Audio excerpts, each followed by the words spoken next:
Hello friends. आज 15 फरवरी है।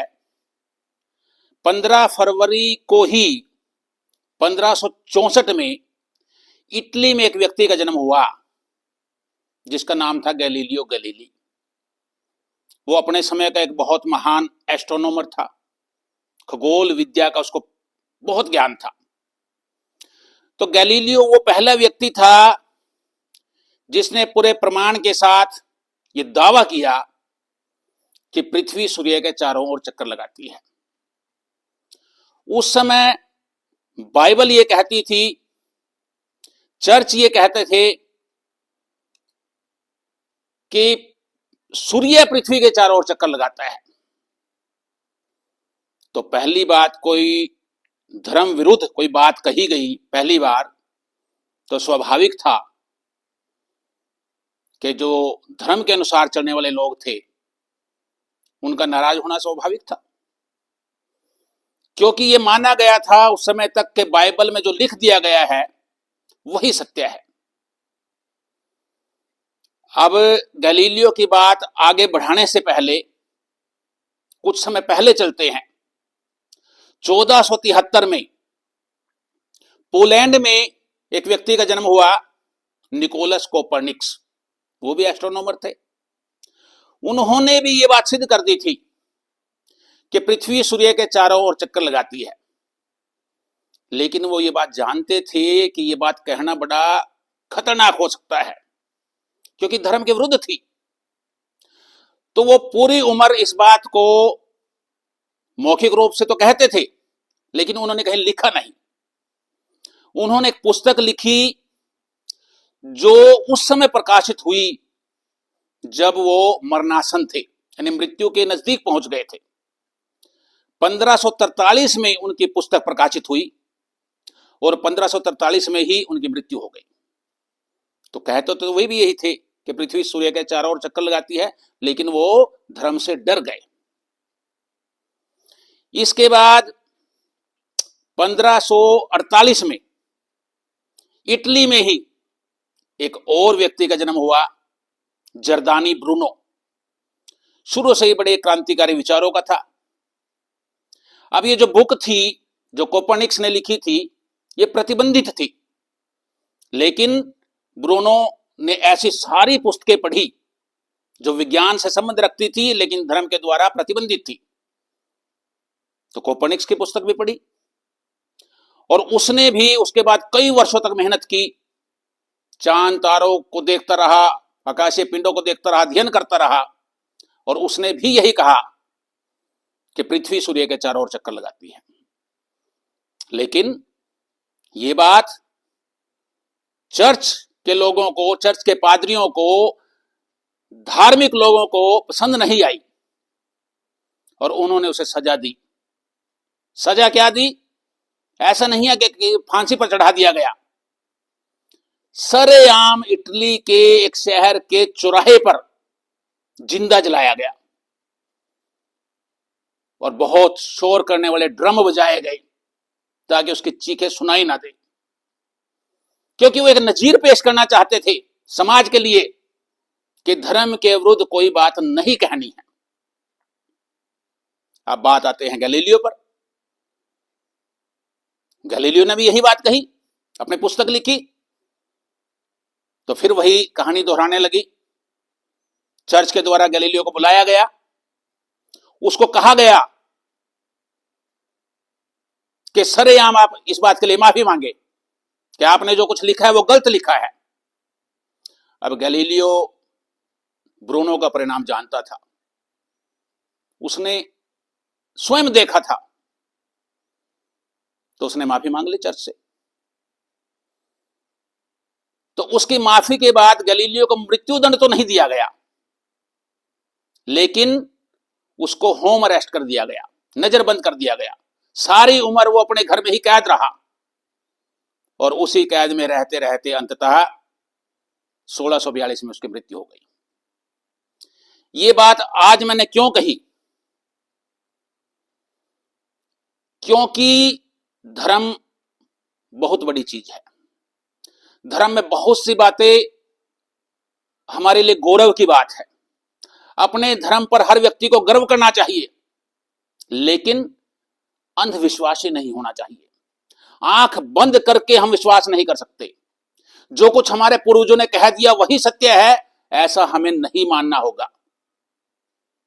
अब वक्त आ गया है कि जो नई पीढ़ी के बच्चे हैं, जो मेरी पीढ़ी के लोग हैं, वो बहुत से मुझसे असहमत होंगे, असहमत हो सकते हैं, लेकिन ये मेरे अपने विचार है कि जो नई पीढ़ी के बच्चे आएंगे वो आंख मूंद करके अंधविश्वास के अनुसार ना चलो। हर बात पे तर्क से, विवेक से जरूर सोचना चाहिए। अभी महाकुंभ हुआ, बहुत बड़ा अवसर था, बहुत बड़ा धार्मिक उत्सव था। ये बात कही गई कि 144 वर्षों के बाद ये अवसर आया है, जबकि 2013 में भी यही बात कही गई थी कि 144 वर्षों के बाद ये अवसर आया है। अब कौन लोग हैं जो ये बात तय करते हैं? जो वहां लोग मर गए, कि किसी का पूरा परिवार मर गया, किसी बच्चों के मां बाप बिछड़ गए, किसी मां बाप के बच्चे बिछड़ गए, अब उनके प्रति क्या ये लोग जवाबदेह होंगे? कुंभ कई जगह लिखा गया है कि 850 वर्षों से लग रहा है। कहीं कहीं तो यह भी लिखा हुआ है कि 525 बीसी में भी लगता था, यानी लगभग 2500 साल हो गए। लेकिन 800 850 साल ही मान लो। अब कुंभ की कहानी क्या है? कुंभ इसलिए लगता है, कहा जाता है कि जब समुद्र मंथन हुआ, समुद्र मंथन में अमृत कलश निकला। देवताओं और दानवों के बीच में खींचातानी हुई इसको प्राप्त करने की। देवता उसको लेकर के चले गए, ऊपर आकाश मार्ग में चले गए। इंद्र का लड़का जयंत उसको लेके जा रहा था, तो उसमें से कुछ बूंदे गिर गई। वो 4 स्थानों पर बूंदे गिर गई, हरिद्वार, प्रयागराज, उज्जैन, नासिक। यही कुंभ लगता है। मतलब ऐसी मान्यता है कि कुंभ के अवसर पर जो वहां स्नान करेगा उसको अमृत मिलेगा। अब कभी हम सोचते हैं कि अमृत किस रूप में मिलेगा? क्या अमृत उसी रूप में मिलेगा जिस रूप में देवताओं को मिलता था? देवता अमृत का पान करके अमृतत्व को प्राप्त करते थे, ऐसा हमारे शास्त्रों में कहा गया है।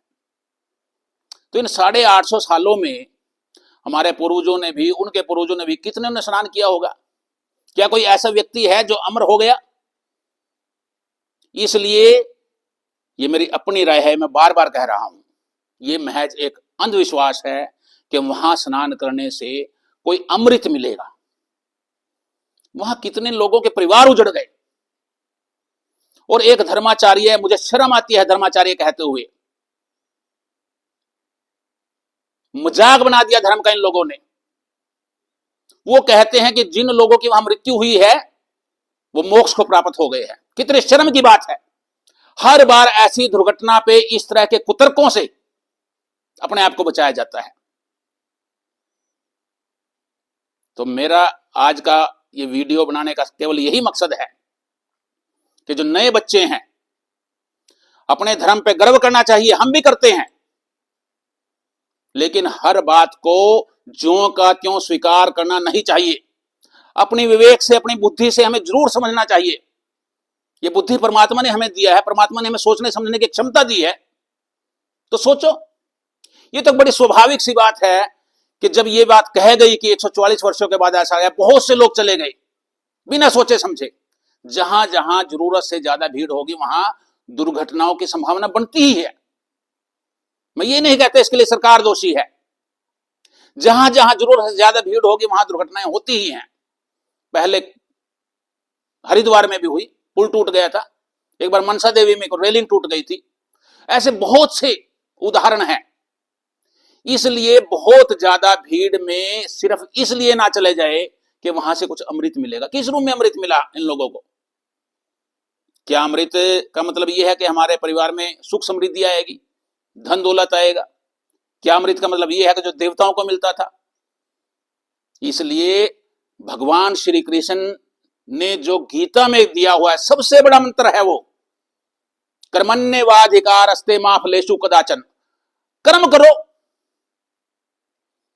भगवान श्री कृष्ण ने जो कहा है गीता में, गीता भी तो हमारे धर्म से संबंधित है।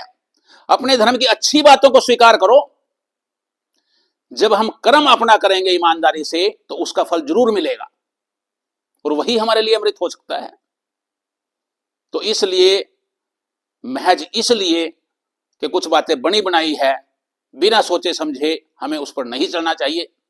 बहुत से लोग मेरी बातों से असहमत होंगे, खासकर मेरी पीढ़ी के लोग ज्यादा असहमत होंगे, तो मैं उनसे तहे दिल से हाथ जोड़कर क्षमा मांगता हूं। ये कोई औपचारिकता में क्षमा नहीं मांग रहा, मैं हाथ जोड़कर क्षमा मांगता हूं अगर उनको कुछ पीड़ा हुई हो।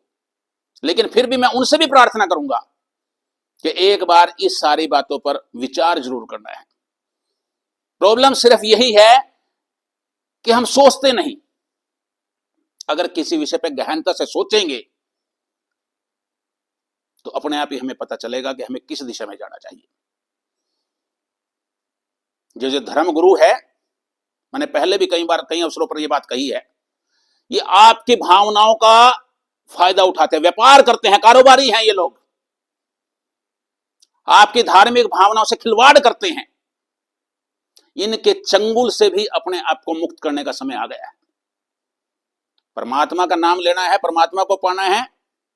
यह बहुत पुरानी बात है कि गुरु की आवश्यकता होती थी, क्योंकि लोग भोले भाले थे, लोग अनपढ़ थे, निरक्षर थे, इसलिए पढ़े लिखे व्यक्ति उनको कुछ ज्ञान देते थे। परमात्मा का नाम लेना है किसी एजेंट की, ये एजेंट हैं।